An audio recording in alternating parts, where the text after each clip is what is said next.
Hello and welcome back to my channel.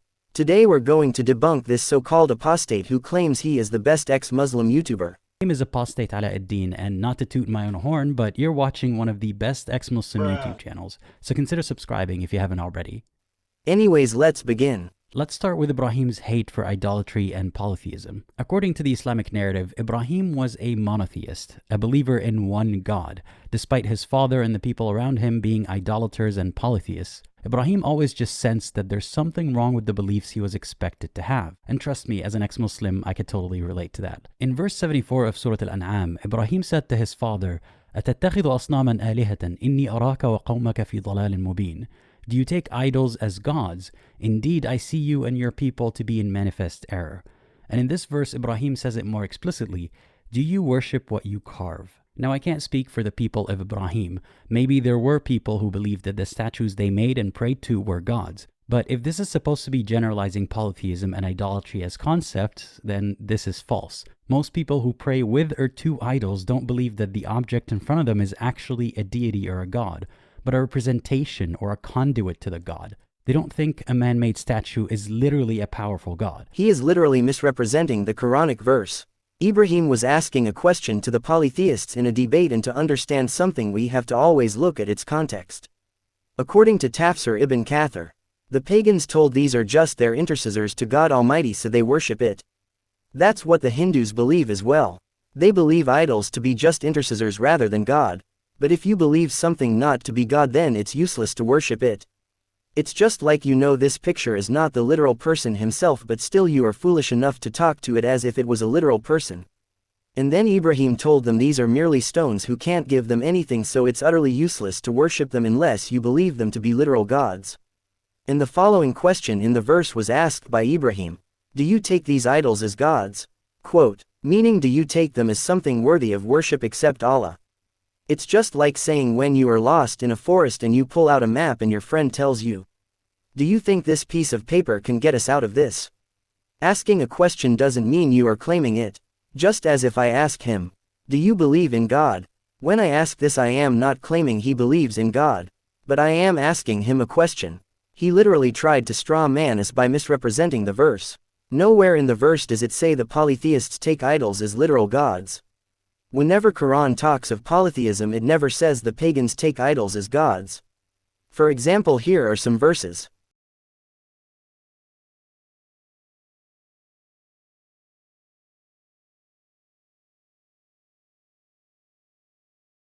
You see, nowhere in the verses does Allah claim they take idols as literal gods. And even in the verse he showed doesn't claim that. So get something better, apostate. Again, his argument is destroyed by this, that it's not a claim but a question, and questioning is not claiming. And in this verse Ibrahim didn't say, how can you believe them to be God? But he rather said, how can you worship what you carve? So again he tried to straw man us by misrepresenting this verse as well.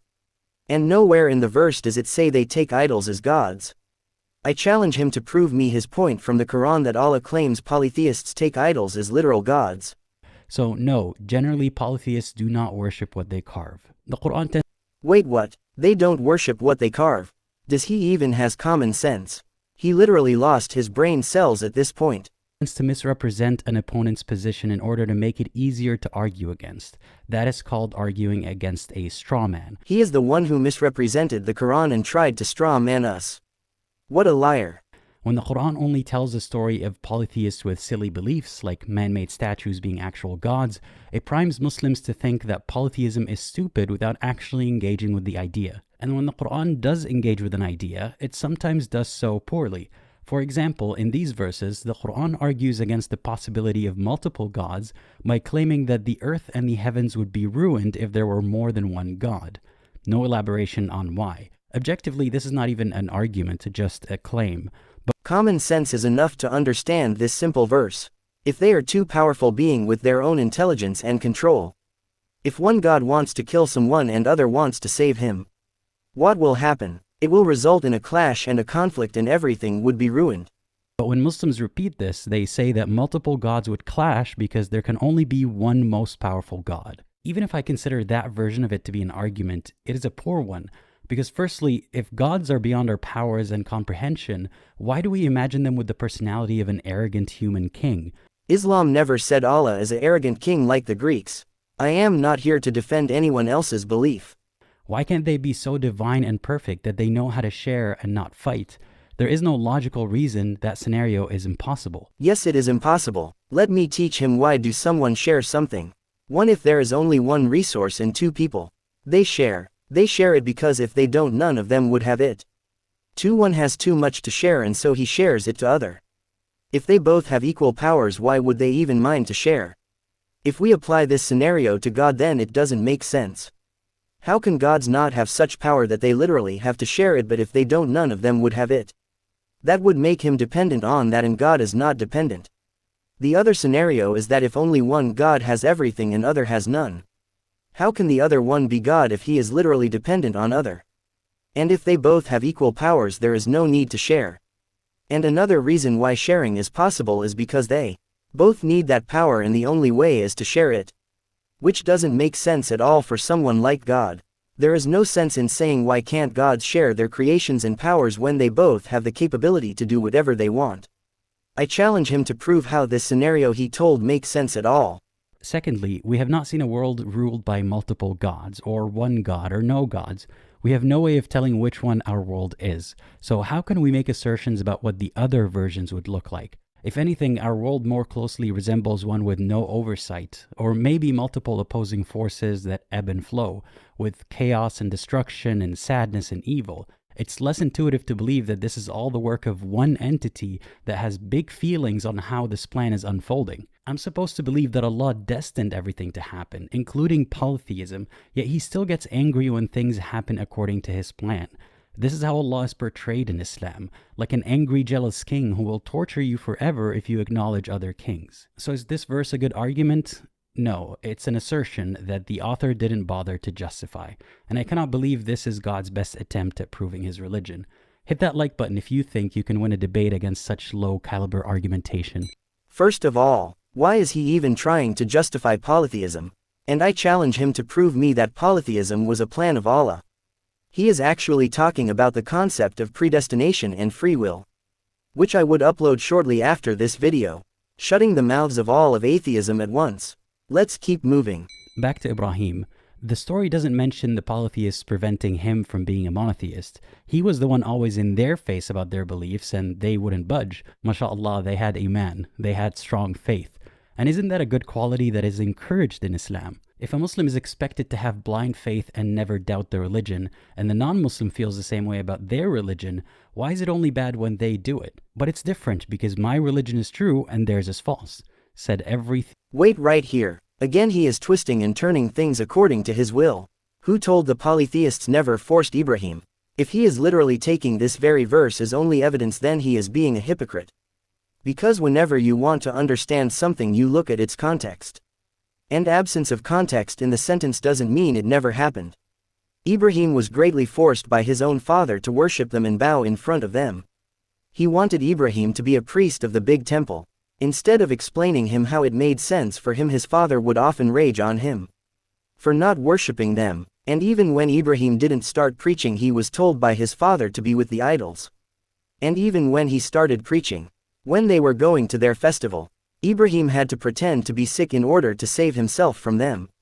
And that's from the very chapter he quoted. Qur'an chapter 37. So it shows he never actually read anything.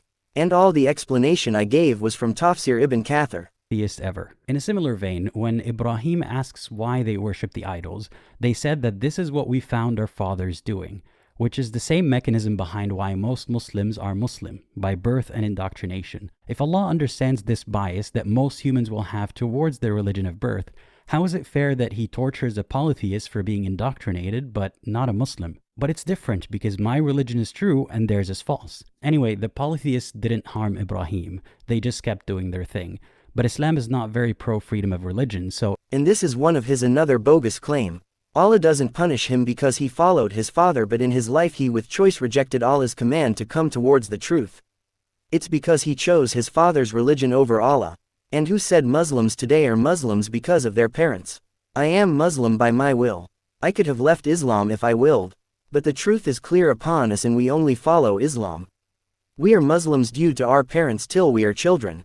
Once we get our intellectual knowledge, we are Muslims by choice. In this verse, Ibrahim swore to himself that he will plot against the idols when the worshippers weren't around. Very brave. And so he did.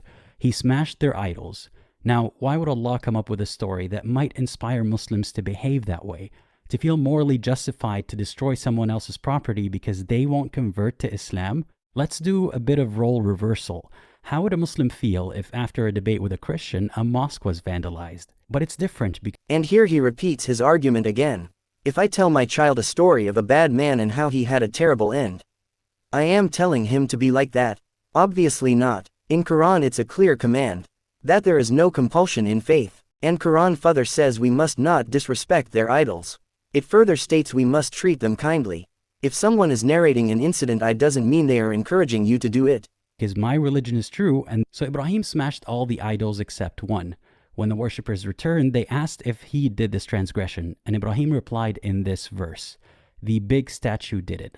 Ask them, see if they speak." Supposedly this argument works. They admit defeat and say, "We knew they couldn't speak. What were we thinking?" And everybody claps. But also, they stubbornly refuse to follow Ibrahim and they attempt to throw him in a fire. Now, obviously, this is a poorly written story. I can tell because the Prophet's opponents are not only conveniently idiots, but also stubborn beyond reason, so they could be the bad guys for the plot, like most villains in religious stories, when in reality, this is a stupid argument. I'll repeat myself. Idols are generally viewed as representations or conduits to the gods, not the gods themselves.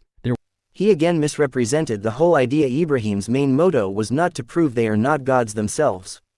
It's his attempt to show them what they believe is pointless. They know they are not gods but still worship them. They honor as they were gods. And this was Ibrahim's attempt to show that these images are not worthy enough to be worshipped.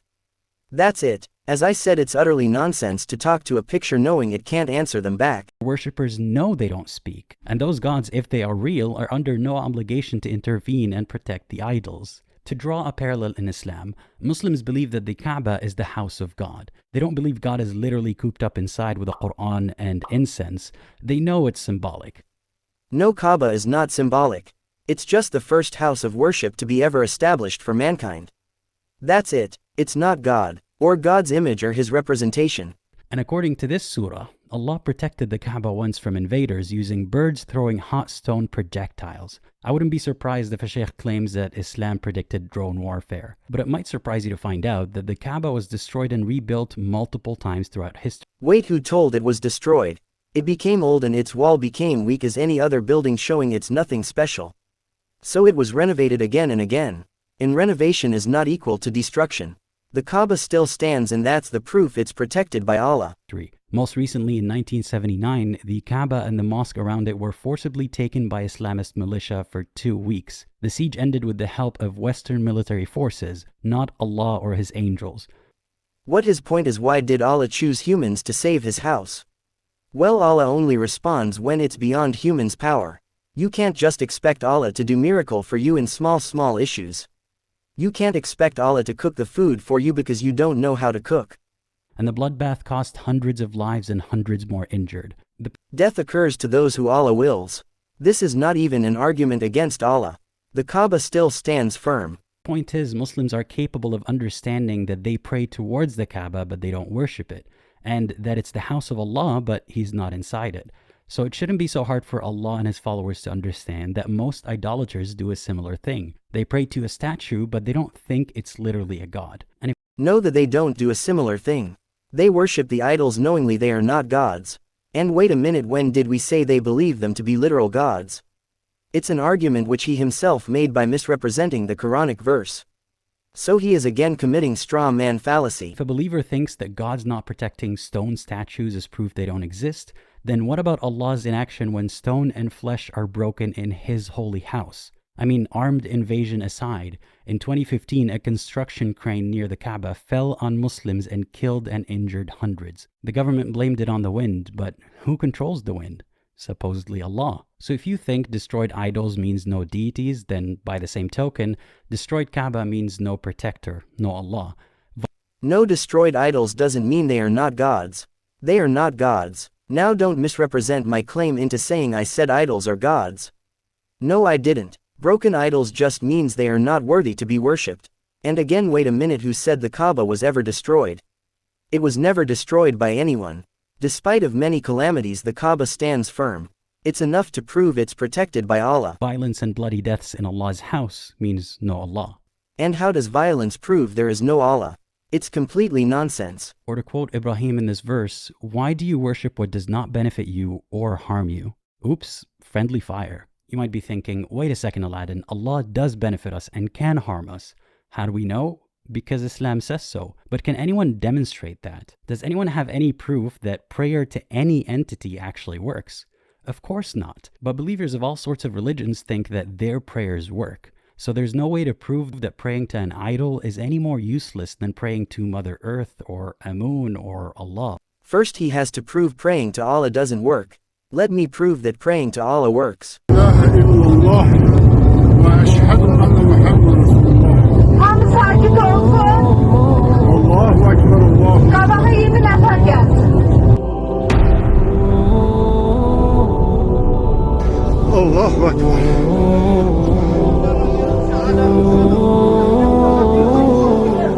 Here is the proof, and go on, prove to me praying to Allah doesn't work.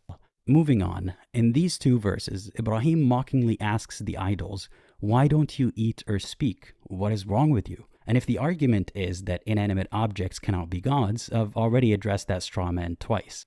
A straw man created by him to straw man us. If the argument is that Ibrahim demands they eat or speak to prove themselves to him and they didn't do it, then we can apply that to Allah as well. Allah, if you're listening, which he supposedly always is, I demand that you eat one of my cats to prove that you're real. Wait for it. They're both still alive. Even the cat is tired of listening to his bogus arguments. Here he goes again to misrepresent the arguments. The whole point of Ibrahim asking them to eat or drink is to prove that they are even more useless than humans. At least humans can eat or drink, walk and sit. But these idols can't even do what humans can, let alone to be worshipped. That's the whole argument. And this argument works for those polytheists because they offer them things to eat and drink. And the most funniest part is they know they don't eat. His whole argument is nullified when we read Tafsir ibn Kathir. Ibrahim knew they never believed them to be gods. But they believed they were their intercessors. Or a way to connect to God. That's the same way Hindus believe as well. And so because they are their intercessors they worship them.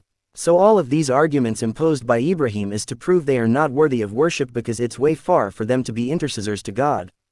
They can't even do what humans can, let alone to be intercessors. And no, this is not a criteria for divinity. This will not against Muslims because no Muslim believes Allah to eat or drink. Sounds ludicrous for me to demand that God prove himself, then why is it any less ludicrous when Ibrahim does it? What if the gods behind these idols do exist, but they're under no obligation to answer to a lowly human? He is basing his argument on what if. There is no need to respond to it. Be crystal clear, I believe all religions are man-made, till I find evidence that proves otherwise. So I'm not making a case for polytheism. I'm just carefully examining the arguments in the Qur'an to show that they don't hold water. Says the one who literally misrepresented every Quranic verse he presented. And if I take the verses at face value and assume that the argument is, if an entity doesn't eat or speak, it cannot be God, then that applies to Allah as well. Allah does not eat or speak, and yes, Allah does speak as he did with many of his prophets. Again, it's not a criteria to show someone as God. This is just to show that they are even worse than humans and they can't even do what humans can. Stories about him speaking or dreams that people had do not count as proof. And the Qur'an does not count as proof of Allah speaking. That is circular logic. Allah is real because the Qur'an is the word of Allah. How do we know that the Qur'an is the word of Allah? Well, it says so in the Qur'an, and so on and so forth. And occasionally you'll hear a Muslim ask rhetorically, then who wrote the Qur'an if not Allah? I can answer that in an upcoming video, otherwise this one would be 40 minutes long and most of you give up listening after like. Let me school him in his own logic. How can you say this book is written by Simon Sebag? He would say the name of the author is mentioned in it. And he is ready to accept that it's written by Simon Sebag. But when Quran says it's authored by Allah, he is not ready to accept it. It's not called circular argument. And if he wants the author to claim that he wrote this book, then Allah claimed it is his book and he has revealed it. And if he demands any external proof, we Muslims have proved it multiple times. But he is blind enough to ignore them all. And a funny coincidence, even his audience didn't understand what he was saying.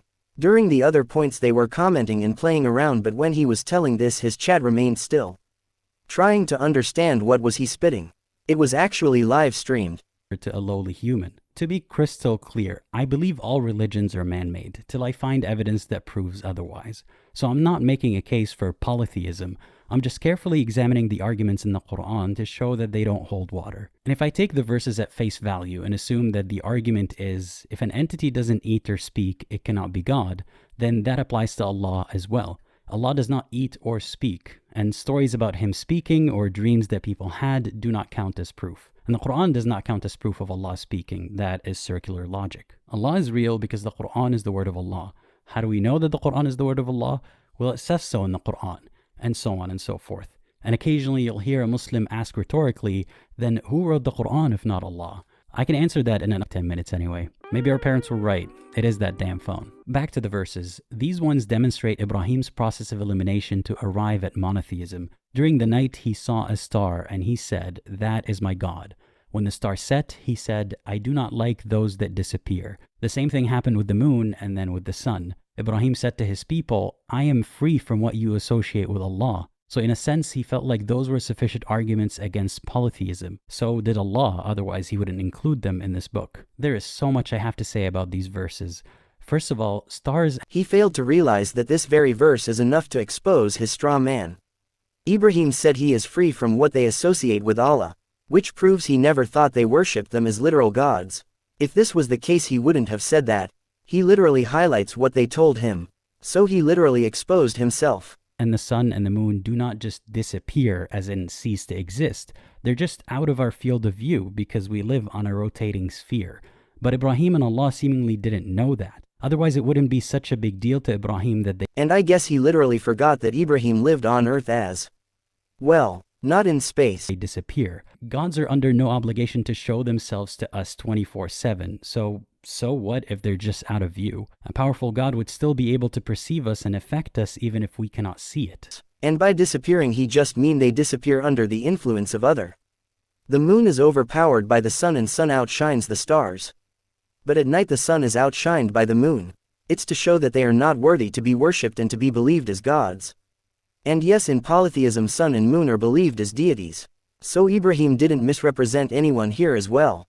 Secondly, if appearing and never disappearing are criteria for divinity, then Allah is not a God, because he does not appear. And to quote, again, they are not criteria for divinity, it's to show they are just overpowered by other.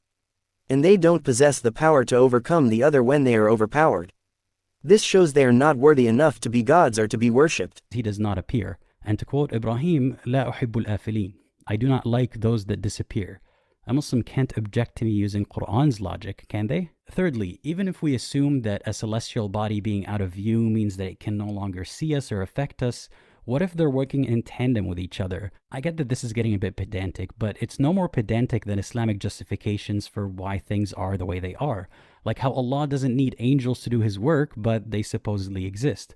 Almost like demigods with their specialized domains. Fourthly, I will answer this in my upcoming video, why Allah created angels. And wait a minute, why is he even justifying polytheism? What if the sun and the moon are not gods themselves, but conduits to the gods? Like an idol, except neither Ibrahim nor the Islamic State can destroy them. And this is his own claim. Polytheists believe the celestial bodies to be gods, not a representation of God. Why does he make claims and answer them? Repeatedly doing the straw man fallacy. Anything that proves this is not the case? Again, I know I'm being a bit pedantic, but I'm only applying Islam's logic. Whenever I question how absurdly Islam describes the world, like meteors being missiles against the devils, I'm told it's metaphysical. Can I prove it is not the case? So I ask the same questions to believers. Can you prove that any of these theories about idols and celestial bodies are not the case? By theories, what does he mean? If he means the arguments which he presented us, then I already proved them false. No, you cannot. Again, I'm not trying to prove any polytheistic religion. I'm demonstrating how holy Islamic logic is. And that's holy with an E, as in full of holes. Now, the last verses I want to show you today are pretty puzzling. I mean, they're easy enough to understand, but the argument they're supposed to be making is puzzling. You should read the verses yourself, but for the sake of brevity, let's ignore all the fluff like, these are the good people, do you not think, and so on. In summary, the verses say, the polytheists argued with Ibrahim, and he said, do you argue with me when Allah has guided me? I do not fear your gods, only my Lord can harm me. And how could I fear them when you don't fear that you're committing shirk with Allah? And that was our conclusive argument which we gave Ibrahim against his people. I'm sorry, what was the argument? Let me break this down for you. How could you argue with me when Allah has guided me? Ibrahim was the one who was arguing with them. My brother in humanity, you asked. That's like if a Christian went to a mosque and kept telling everyone to stop praying to Allah because Islam is false. And when the Muslims engage and argue back, he says, why are you arguing with me when Jesus already guided me? How stupid and arrogant would that person seem? And here he goes to misrepresent and take things out of context. Ibrahim was always objected by his father and the polytheists. So it was them who would argue with him. And he only started to respond them once he started preaching. Well, let me clear on point here. By gods here Ibrahim didn't meant the idols.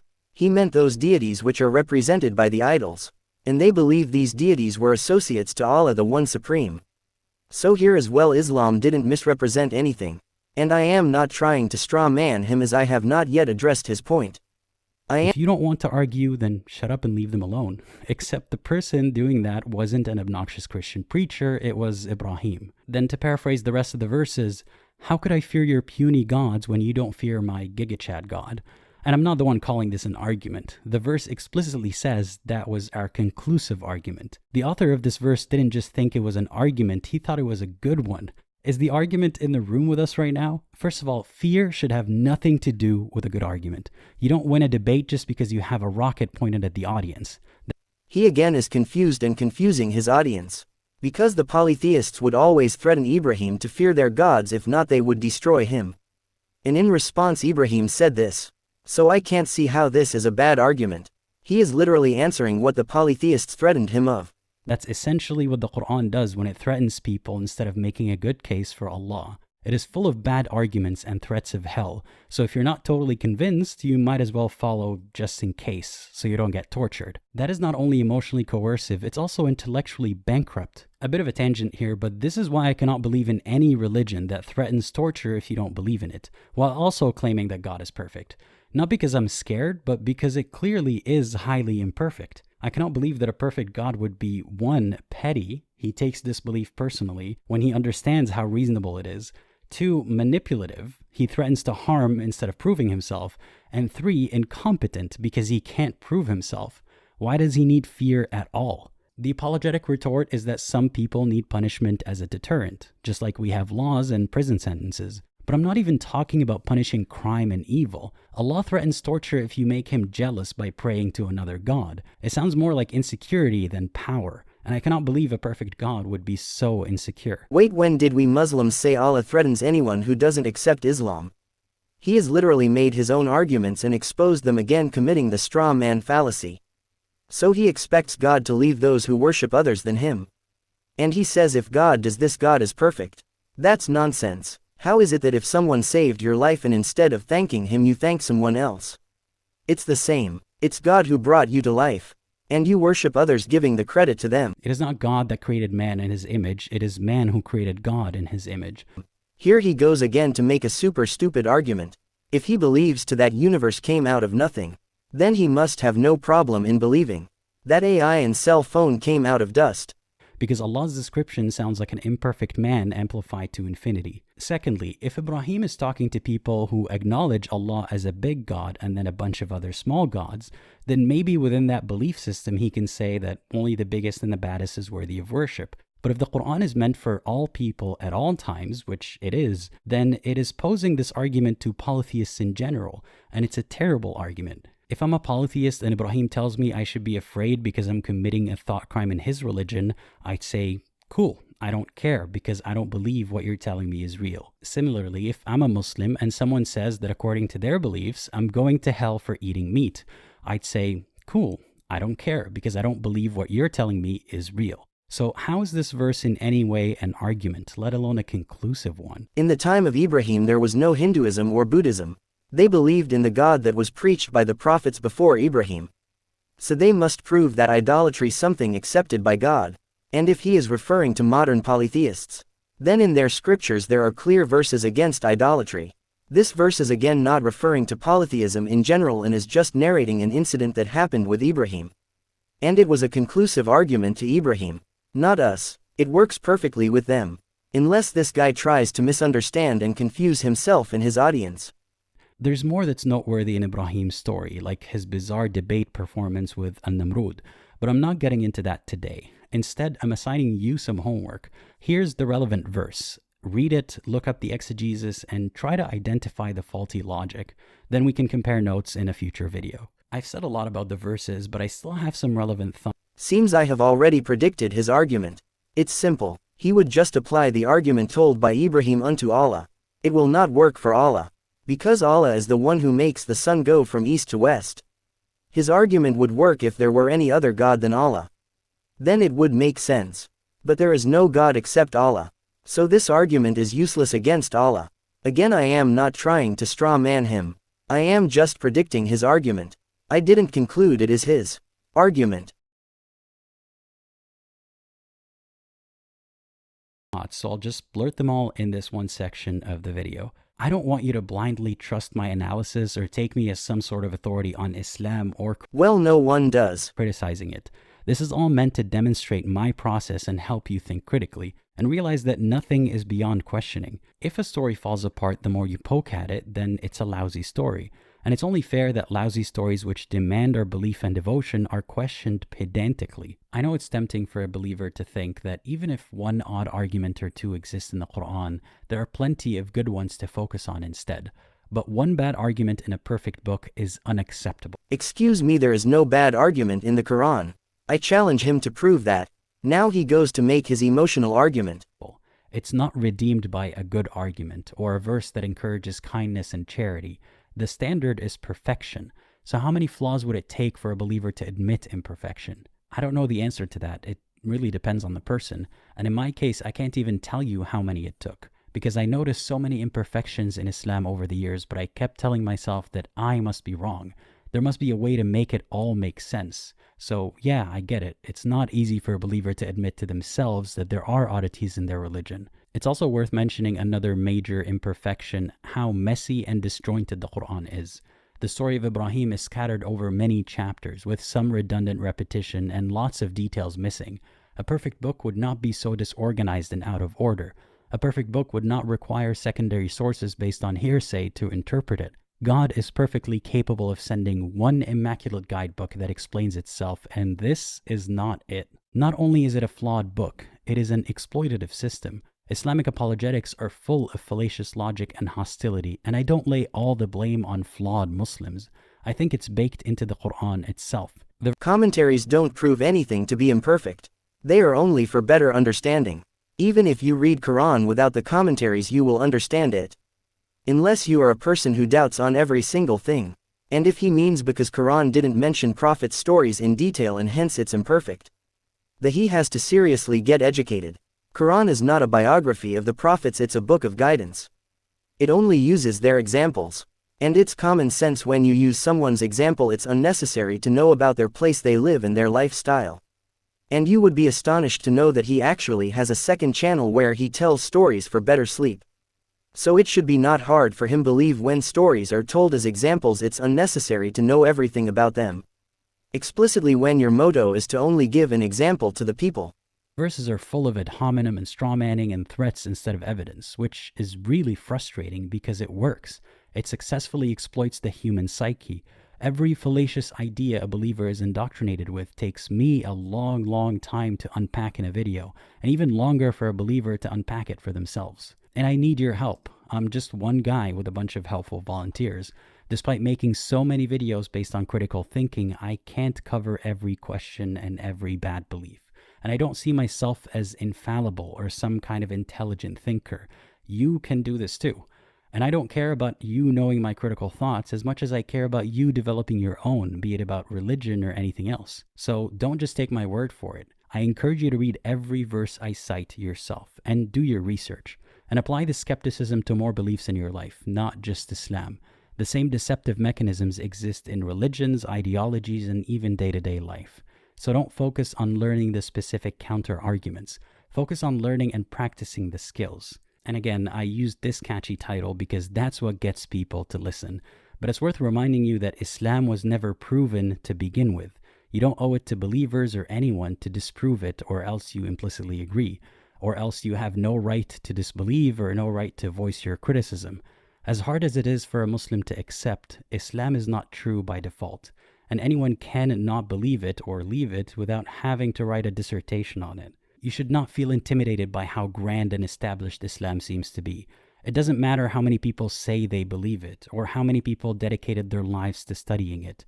The book itself is flawed, but it is compellingly frightening. The popularity of this book and the ideas in it has nothing to do with how true or false it is, but it has to do with how good the ideas are at propagating, and I hope you can recognize the difference. I don't need to disprove Islam since it fails to prove itself, but I hope it was illuminating to see how the arguments Islam makes for itself are not all they're hyped up to be. I get a lot of requests for video topics, but I can't find the time to make a video about every single story or argument. What I hope I'm doing is empowering you to research and think and take an active role in this process yourself. And if you need help, consider joining a community like our Discord server and having discussions with other skeptics. The links are in the description. And if you need more help, I set aside some time periodically to have one-on-one chats with people who reach out to me. The link for that is also in the description. Just please keep in mind that this is not a mental health counseling session. I am not qualified for that. Speaking of mental health, you might want to watch this video about how Islam says the man who literally used straw man fallacy throughout the video. No matter how many people you bring to question Islam, one Muslim is enough to answer. And we have these many warriors of Islam who answer this so-called questions every day. So instead of making emotional and nonsensical arguments, bring something good. He literally says, "Don't believe my words." And later he himself says to people to believe his ideology by believing Qur'an makes useless arguments. There are non-Muslims who literally studied the Qur'an and concluded it's a masterpiece. Even his own videos prove it. He has to twist and turn the Qur'an's verses and ideas to fit his narrative to show it's false. Straw manning at each step, and further goes on to say he is the one who questions each religion. And funny enough, we have never seen him question Christians and Hindus or anyone else. In fact, in this video he actually took the side of polytheism to disprove Islam. So he actually admits that his video doesn't support the title. Because he didn't disprove anything. He showed his hypocrisy and his dumbness. We never said popularity shows how true something is. If so, we must all be Christians now. Because Christianity is more popular than Islam now. He just makes his own arguments and exposes them again and again and again. How does Islam fail to prove itself? My question to him and his followers. Thanks for revealing your have Discord. I will be right there. And those who know me on Discord know what I do there. If you wanna know, join my server and go through my community posts. I do debates regularly on Discord, and I will be soon uploading my debates from Discord shortly. They all are mostly in text form, so you might need to pay attention on the screen. I will be right there, Aladdin, on Discord. And inshallah the debate would be on my YouTube pretty soon. So let me sum up what he did throughout this video. 1. He misrepresented the Quranic verses to prove his narrative. 2. He used polytheistic laws against Islam. For a person who thinks logically and critically, he must study his claim in depth before using it. Which he clearly did not. And then he made useless logics which have no sense at all. So hope you enjoyed today's video. I will meet you in my next video. Until then, Assalamualaikum.